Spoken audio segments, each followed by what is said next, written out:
Kenapa intermittent fasting itu menjadi sesuatu yang bijaksana untuk kita bisa adopsi?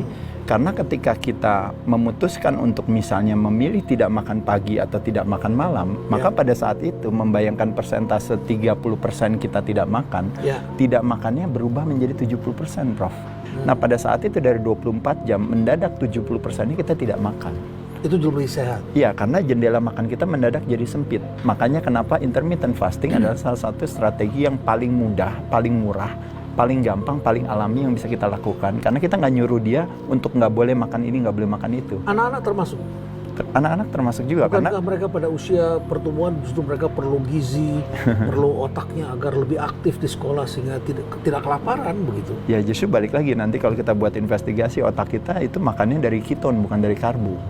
Keton itu apa? Keton itu adalah byproduct yang diciptakan oleh badan kita ketika tidak terjadi kehadiran karbo. Saya pernah wawancarai dokter mengenai stem cell dan dia mengatakan bahwa tubuh kalau Anda lakukan itu intermittent fasting, tubuh kita bisa menghasilkan semacam sekretome gitu ya.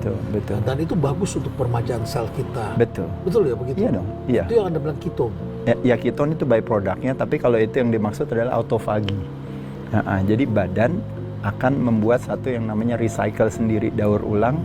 Dia akan memilih atau mengambil. Nah, keunikannya daripada kecerdasan tubuh manusia, semua sel yang buruk, yang tua, yang jelek, itu malah didaur ulang kembali untuk dijadikan material baru gitu.